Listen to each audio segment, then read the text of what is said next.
Good morning, Go Fast fans. It is mid-March 2022. The first event on our autocross schedule is next weekend, next Saturday, 8 days from today. It is our region's points event number one. We are not currently scheduled to attend that event simply because I'm not sure what the weather's going to do. Right now, outside, the weather is beautiful.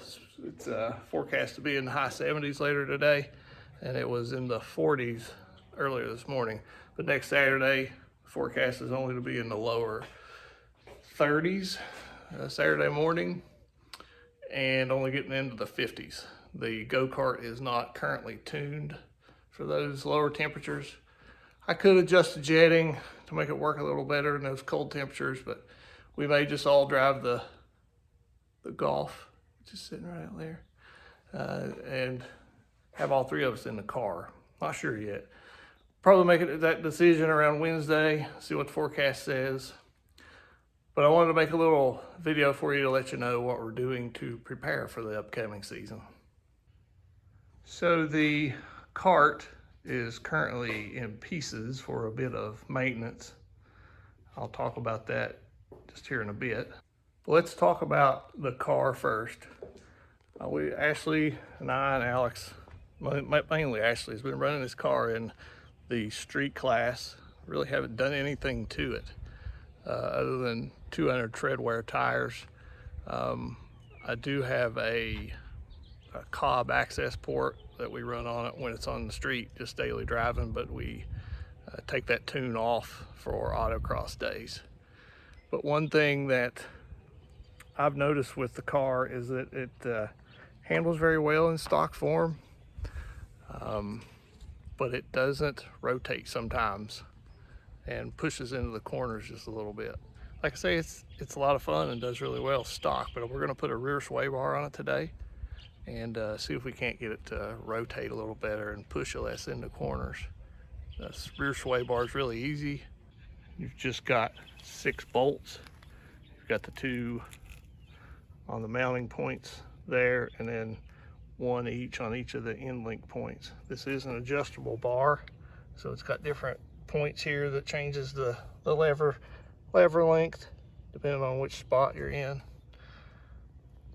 I wanted a bar that was just slightly stiffer than stock. A lot of companies don't really tell you how stiff they are. This is a white line one. Had one of these on my Evo when I had it before. It worked well, so we're gonna give it a shot. Hi, Lacey. Hey, girl. All right, so I managed to get the old sway bar out. I did have to take the end links out with it. I'm gonna be putting these back in. They are plastic, and a lot of people replace them because they're plastic, but I'm just gonna reuse them. The bushings in them probably aren't very stiff either, but we're going to reuse them. I don't want this thing to be too stiff. The new sway bar is 24.5 millimeters. The old one is just under 22 millimeters, so we're going to be quite a bit stiffer. I'm going to use the outer link mounting points. That'll be the least stiff, and then we'll kind of go by that and see what it feels like after that. It took me about 30 minutes to get out. Did have to do a little finagling to get it out over the exhaust. Left the exhaust in place. If you lower the exhaust, it can be a little easier to get out, as I understand. A lot of people debate or spend a lot of time researching sway bars. There's really nothing to them. They're just a spring. It's a torsional spring. And all you want is one that's a little stiffer, and there's not a whole lot to it. The bushings can be a bit of a concern because they can squeak. We'll just have to see how these go. These are greaseless bushings. They're made to be used without any grease.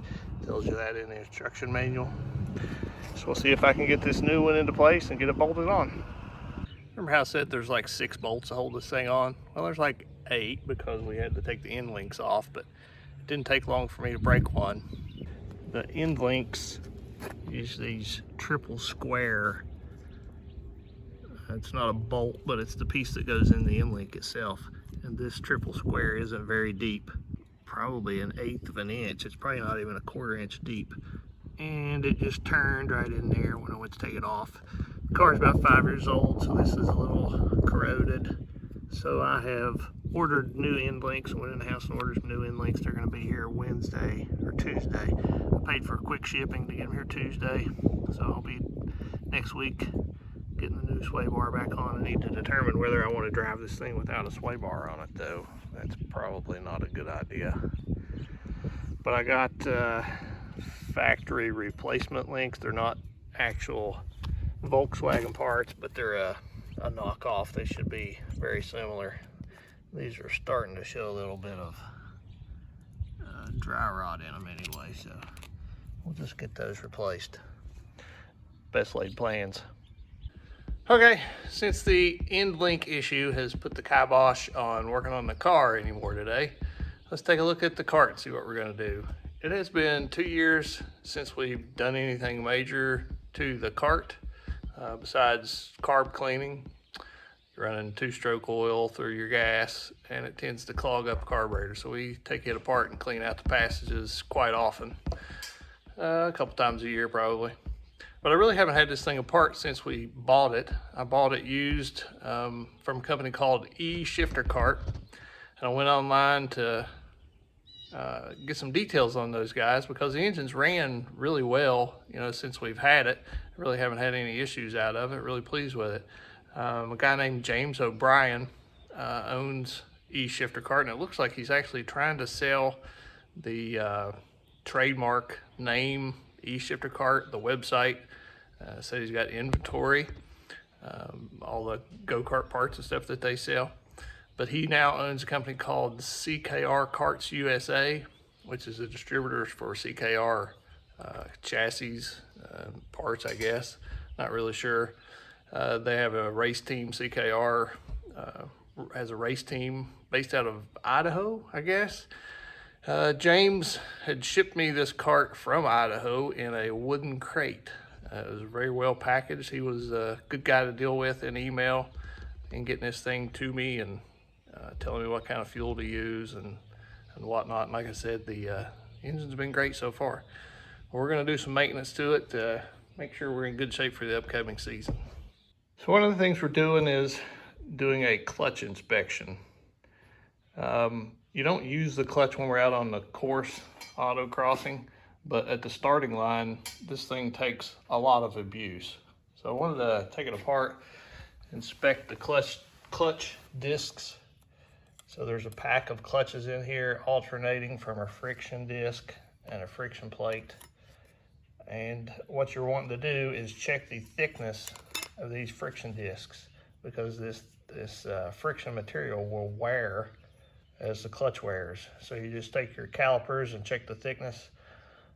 This is like a stock clutch. Manufacturers will have their own specs as to what's a minimum thickness. I've got a maintenance manual that has the thickness in there. We are well in tolerance, and the clutch was working okay when we took everything apart. So I'm just gonna put everything back together.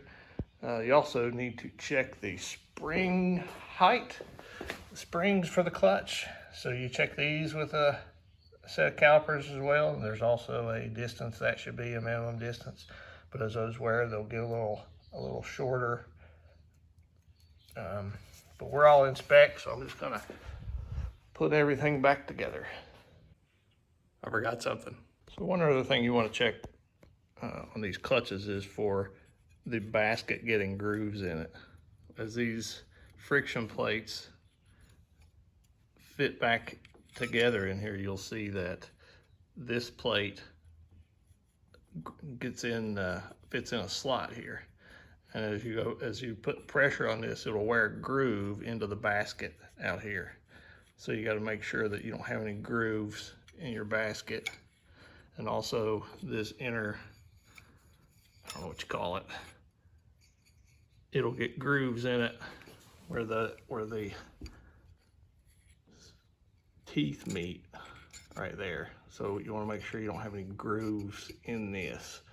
The grooves will be in there and feel kind of like serrations. We're in pretty good shape here though. You can feel just a little bit on the edge of the basket, but like I said, everything was working well when we took it apart. If you get it to where the clutch doesn't feel like it's disengaging, it could be because you're getting grooves and it won't let these slide like they're supposed to. They're supposed to be able to slide freely, and if it gets a groove, it'll catch it. But if you're disengaging fine and you don't feel a whole lot of serration in there, you're probably all right. And like I said, you check in your service manual. This one's oil soaked, as you can tell.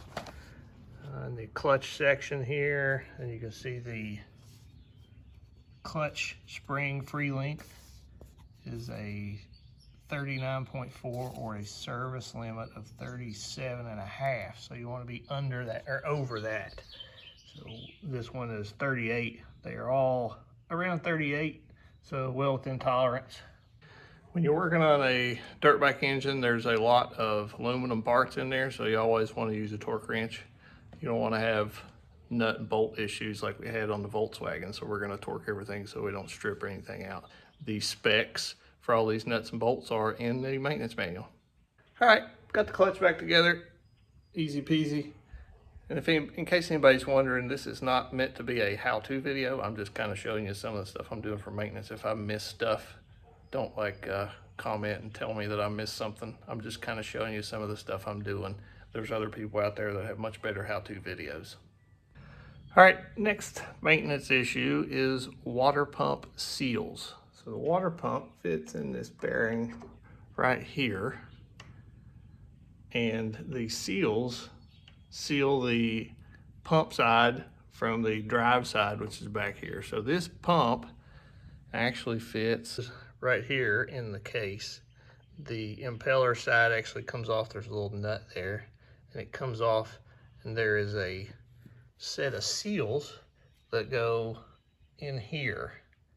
Then there's a bearing that fits in the other side right there. It's actually the hardest parts. You got to drive that bearing out and then drive it back in. I'm going to try to use a little bit of heat to get it back in this time. So what happens while you got to replace these is to keep water from getting from the impeller side here over into the gear case side, because this is, you know, in with the clutch and the transmission and everything. You don't want to get water in there. One thing to note, there's two seals. Why are there two seals? Well, one of them allows water to come out and go in this little hole right there. That's a weep hole that comes out the bottom right there. And when you get water coming out that hole, it means that your seals are starting to go. So it'll let you know before both seals go that you need to replace them. It's kind of like a warning indicator. If you watched my videos where I was working on the dirt bike and couldn't figure out where all the water was going, that is where all the water was going. My seals, both of them, had gone bad, and I was losing water into the crankcase. Not the crankcase, the gear case. But the reason why I didn't realize that it was that the seals were bad was because the weep hole was clogged up. So you've got to keep that weep hole unplugged. You can take just a little piece of wire or something to stick in there just to make sure that if one of those seals is going bad, you're going to know it because you'll have water coming out the weep hole. And like I say, these seals are not hard to replace. They're pretty easy. That little bearing's the hardest thing. You got to replace this gasket, or at least I always do when you take this off to replace that. But having water coming out that weep hole when you're in an event, you don't want to change this during an autocross event. It's not something like that. It's something you can do, you know, on the weekend, take a couple hours and change these seals, but we're going to do it beforehand now just to make sure it doesn't happen to us mid-season at an event.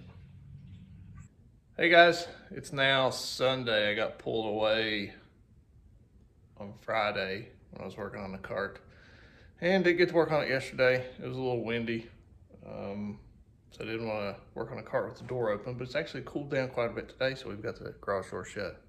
I'm in here with Alex. We've got the water pump put back together, side cover put back on. We got to remember to put oil in it. And we're going to check the cylinder and piston right now. I got a new piston ring. Piston looks pretty good shape, so does the head and the cylinder, but I'll put a new ring in it. Gotta set the gap on the ring. So there's two reasons why we wanted to take the cylinder and head off here. One was to just inspect everything because we've been running on this for 2 seasons now. The other was to see what was in here. Like I said, we bought this cart from eShifter Cart and really didn't know what was in it, but everything looks to be like stock. There's not any port work on the cylinder, but it's in pretty good shape. The area of concern mainly is on the exhaust side because it gets so hot. Everything looks good there.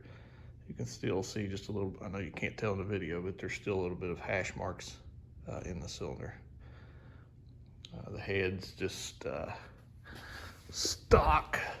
Doesn't look like there's been any mill work done on it. There is one tiny little spot. Where was that spot?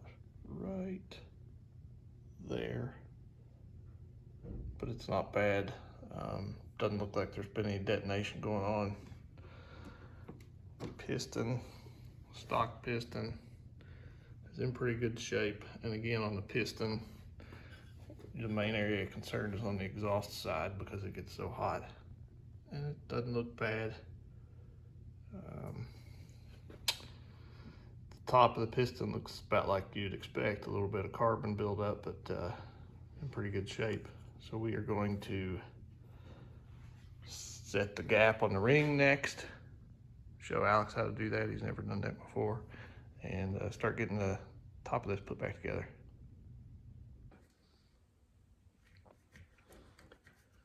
We got the piston ring in, but while putting the cylinder back on, we stripped out a nut. Thankfully, I had ordered a new nut to go in place of the regulation nut. It's a nut I believe that's used to keep you from pulling the cylinder off for some karting regulations. I don't think the SCCA uses that nut. So I had ordered a new one to replace that because it's 13 millimeter and the rest of them are 12, and it just bothered me. So I was going to put the stock nut back on. So I had ordered a new one. So since we stripped one, I had to go back with that regulation keeping nut, but it saved us in the end. So because we were able to get the thing back together. Love it when righty tighty goes righty loosey. Yeah, you pucker up your face, like, oof, what happened? So as Alex kept tightening that nut, instead of getting tighter, it got looser, and he was like, uh-oh, that's not good. I think those nuts may be aluminum and the studs are steel. I'm not really sure, but the thread just stripped right out on the stud. So I was able, once we got the nut off, the thread actually unscrewed off of the stud. So it wasn't that big a deal. We ran a tap die over top of it to clean the stud up, and got everything torqued down. You got to use a Motion Pro torque adapter on the one nut that's actually inside where the power valve is, but you got to do a little bit of math to figure out how your torque works out there. But got all that done. Alex is cleaning up the head. We got a new gasket for the head and get that put on, and then the exhaust. Is that about it? Just put coolant on. Coolant, oil. We're gonna try to fire this thing up before the weekend. Make sure everything works okay. I'm trying to run it for the weekend. Yeah. We got everything put together. We're gonna wheel it outside here and wash it off a bit. Has a tendency to get quite grimy, especially with the two-stroke spitting oil here and there. We'll get her cleaned up before we put the fluids back in. I still need to figure out exactly what I'm going to put in the gearbox. It's like cleaning a barbecue grill. Nasty.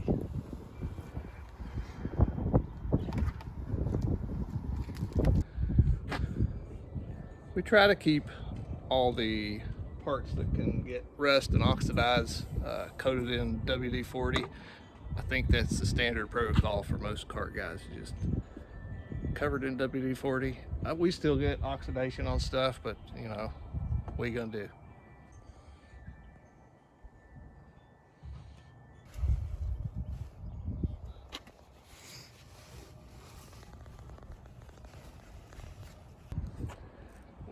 using 10W30 synthetic Mobile 1 in the transmission, clutch. What fluid to use in that gearbox is quite a debate. You'll find people saying automatic transmission fluid, don't use anything but the Honda stuff, Yamaha lube, all kinds of different stuff, but this is what we're going with. It's worked for us. Everything looks great in there. When I drained the case there, when we took everything apart, the oil looked really good. So the debate in that fluid is probably based on the fact that you've got two opposing things inside that gearbox you got to deal with. You want low friction for protecting the transmission and those very high forces between all those gears in there in the transmission itself, but you also want a friction fluid for the clutch.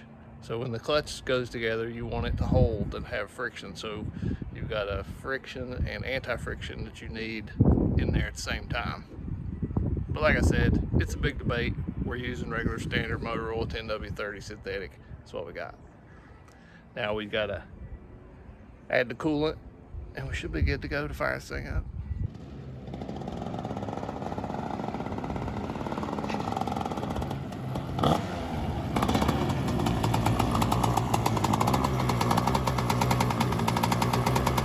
Seems to run okay. Alex says the clutch did fine when he came back in here, so should be good to go. We'll get her loaded up into the trailer and the cart will be ready, and we just got to wait on the parts for the sway bar for the car to get Ashley ready. I got to change her tires, but it's no big deal. Sure. Just stand there and look pretty. I can do that. I don't know why Alex has got a Tennessee shirt on. He's not from Tennessee. He's never lived in Tennessee, but for some reason he likes Rocky Top. I don't Go know. Balls. Anyway, we got her strapped down. Got the cart stand here. We used to put the other cart up here, but we don't have another cart now, so put the cart stand up there. I'm gonna show you this here. We got a new setup to put all our gear. That way we don't have to have it in a bag like we used to. I think that's Ashley's bag with her stuff. You know, Alex got all our stuff up here. Not sure that it's all gonna stay up there. We may have to get some way to hold this stuff down. We've got the helmet strapped down by their straps, but the other stuff I'm not really sure. This is strapped down. It's got the Velcro through the neck brace, but the shoes and stuff, not really sure what's gonna happen. Got Alex's poster up here. That's when he won the championship in, when was it? 14? Yeah. 2014. Long time ago. National champ. I'm not. Alex is. Maybe he'll repeat one day. Maybe if we go back. It's hard for us to go back, Hey, Alex. I'm 1 for 1. They have nationals after school starts. The year he won the championship, we actually left. Him and Ashley missed a week of school, but we haven't done that since. And now he's going to be going to college, so not sure how it's going to work out. But. So I ordered new stock style sway bar end links on Friday. Paid extra shipping to get them here by Tuesday. And I got an email, today's Tuesday. I got an email yesterday saying that they weren't going to get them to me at all and that they were canceling my order.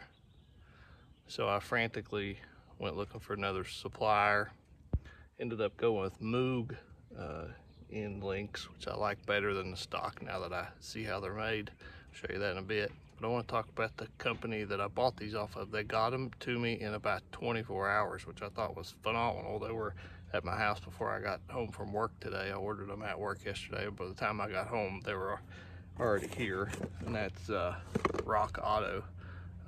Not ordered anything from them before, but shipping is fantastic. That is really quick. I did pay for quick shipping, but it wasn't like overnight or anything. It was just like the next level up from the standard shipping, but really quick service. Really happy with that.